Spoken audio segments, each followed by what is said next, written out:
Hey everyone. Been a really long time since I made a video. Sorry. Um, Kids have been sick, and then there were some technical difficulties, and I got a little mad at the camera and gave up for a few days. So, sorry about that. Lots to update, so this will probably be a long video. I may end up splitting it into two. We'll see where we are when I get through the first part. Um, so the last one was phone call. I got the surgery orientation date. So went to that. Orientation was actually really good. Big class.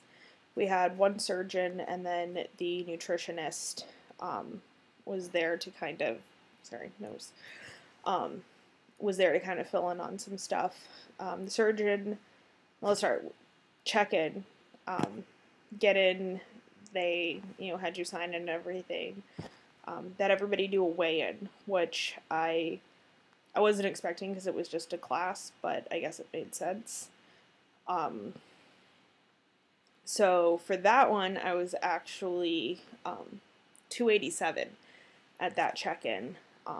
But we had also been down with the stomach flu all weekend, and I hadn't eaten in 2 or 3 days at that point.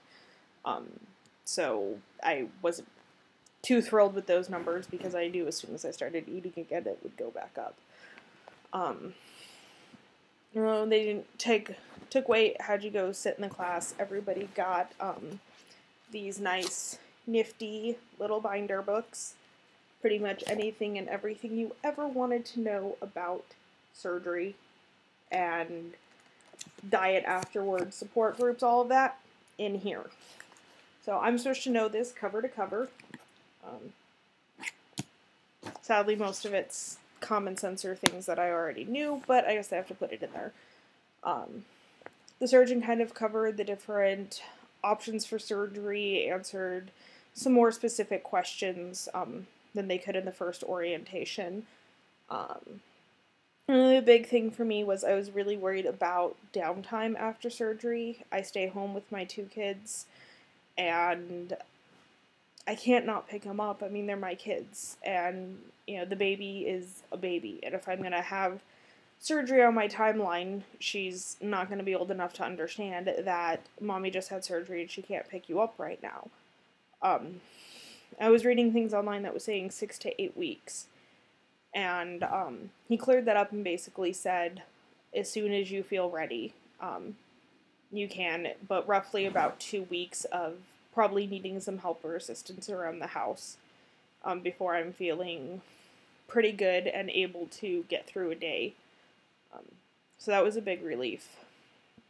As far as other information he covered, there really wasn't anything I knew. I mean, they really discourage against the lap band, which wasn't surprising to me after my research into long-term effects. They kind of covered the difference between bypass and the sleeve, who was better candidates for which one, the long-term history of, bypass versus the not-so-long-term research they have with the others, and just kind of all of that information. They covered surgery itself. They do surgeries 3 days a week. Each of those days they do 3 surgeries. Provided everything goes well, you're discharged at stage 2 diet the next evening. My hospital's a little weird. They're considerate of the fact that I live in Northern California and our traffic sucks. So they actually discharge in the evening hours after the main part of rush hour and everything, so you're not stuck in your car for hours on end driving home, which is nice. So that's pretty much him. Then the nutritionist came up and she really talked about,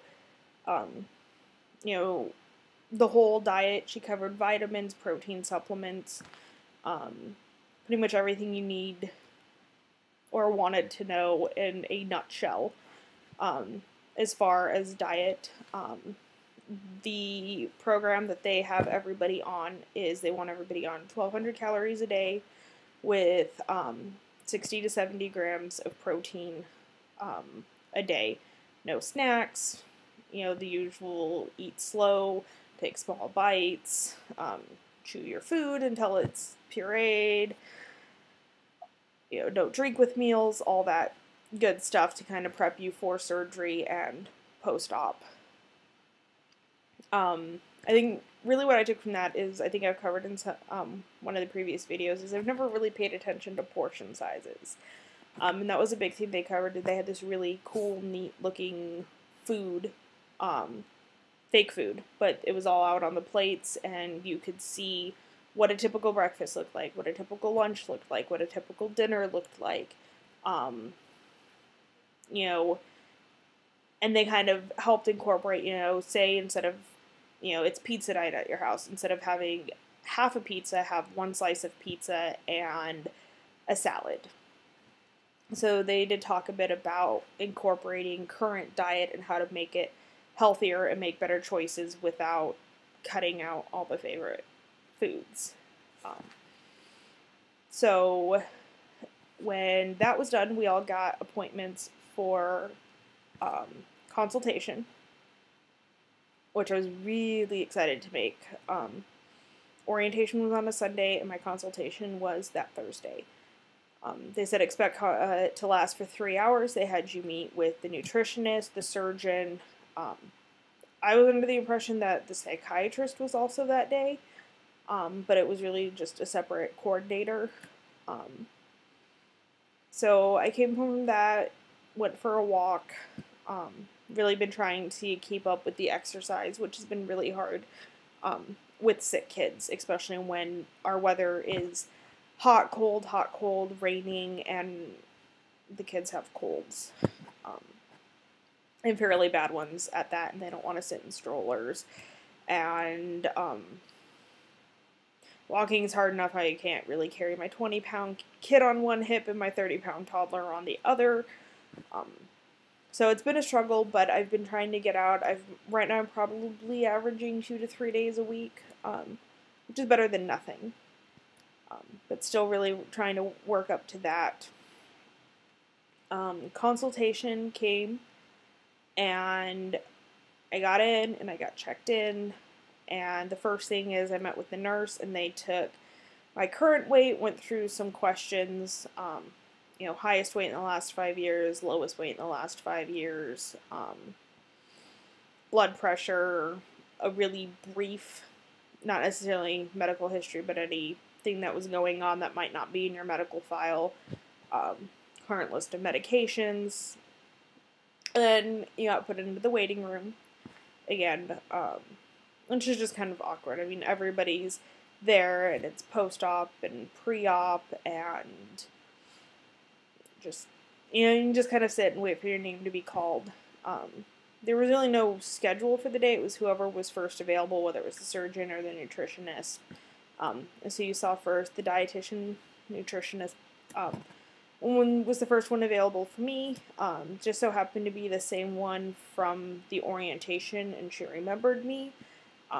So I kind of feel like I just kind of got pushed through the whole ordeal. I was in her office for maybe 15 minutes. She went over my food log for the day. They wanted a 3-day food log. She maybe covered 2 days worth of things, asked how much water I drank, asked me if I had any questions about the portions or the calories, which I didn't really, asked if I ate out, which we do sometimes. I mean, we're trying to cut back on that, but I mean, I do eat out probably more than I should. The helpful part from her, which was probably really the only thing that was helpful, was getting a sheet that basically covers the major fast food places, couple restaurants, and what you can order from them to be in protein-wise where you should be per meal, and calorie-wise, rough estimate of where you should be as well. So, that's helpful, is knowing that, on the fast-paced days, if I need to stop at McDonald's because I don't have time to go home, or I forgot to bring lunch with us, I can still eat there, and I can get something that's not completely unhealthy and is still going to help me reach my goals. So like I said, I met with her for about 15 minutes, and honestly, that one piece of paper was probably the most valuable, excuse me, most valuable thing that I took away from my meeting with her. I was back to the waiting room. I waited for the surgeon, who was finishing up a meeting of some sort. And then I went in with him, and he was very just straight medical history. It wasn't what brought you here today, where have your struggles been, who are you as a person. It really wasn't any of that. It was just straight, let me look over your medical history. Okay, you meet the BMI requirement, you've tried diet and exercise with no long-term success, you meet that requirement. And it was just like this checklist that he went down.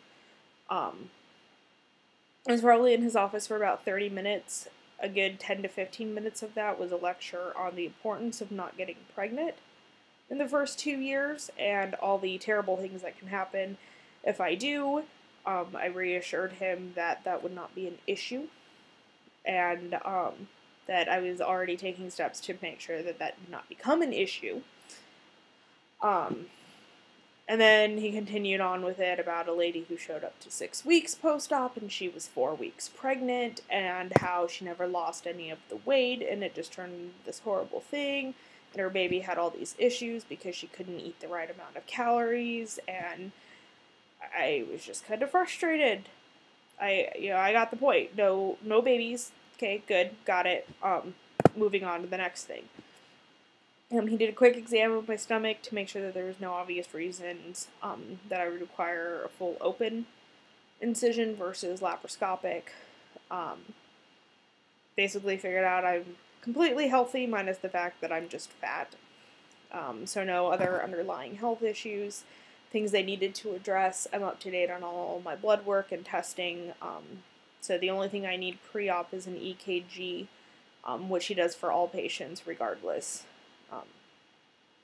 They gave me goal weight, which they make your goal weight based on your highest weight over the last 12 months. So if you've already been working on losing and things like that, they give you credit for the work you've already done, which is nice. So my highest weight over the last 12 months that was recorded, although it was not my highest, was 290. So 24 pounds is what they want me to lose, which will put me at 266 before they will schedule surgery. Sorry,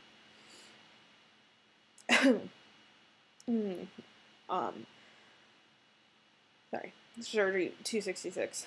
Yes. That was basically it. Like, just the basic thing. He asked if I had any questions, kind of ran down, we narrowed down what surgery I was leaning towards, whether it be the sleeve or bypass. I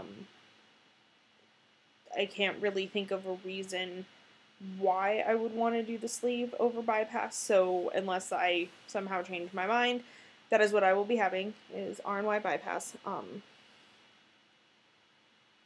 Sorry, really, it's late and I'm a bit spacey. It's been a long day, so bear with me. That was basically it with him.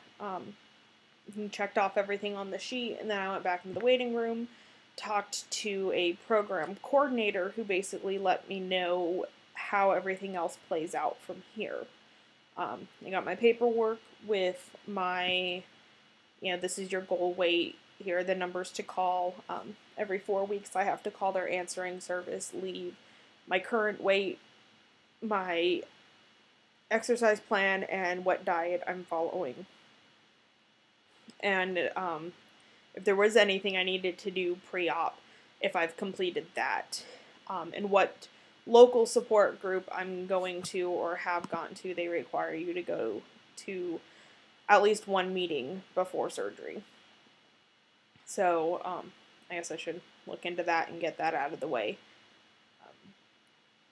And then, let's see, second step is when I'm 5 pounds away from goal weight, which would be 271, is when I'll meet with the psychiatrist. And the only thing they do is determine whether or not I have an actual eating disorder or just a bad relationship with food. So I don't think I necessarily have an eating disorder. I think I've just made really bad choices. And recognizing why I make those choices, um, and trying to find other things to do instead of eating. So I don't know if there's an actual disorder there, but we should find out. Kind of frustrated that they don't do that until you're 5 pounds away. I mean, if I have an eating disorder that I'm not fully aware of, I'd rather treat it now than, have to go through months of therapy when I could have started now. So we'll see.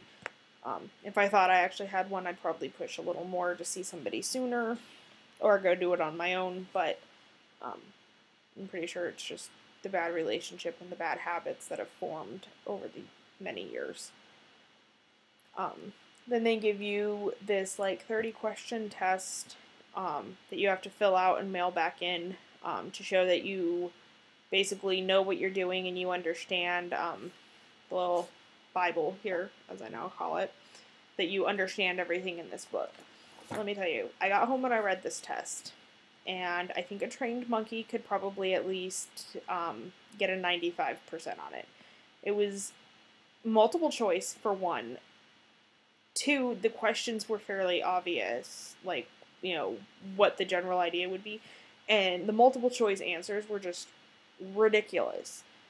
It was either obviously all of the above, or it was something really ridiculous. One of the questions is, which of the following things will make you gain weight?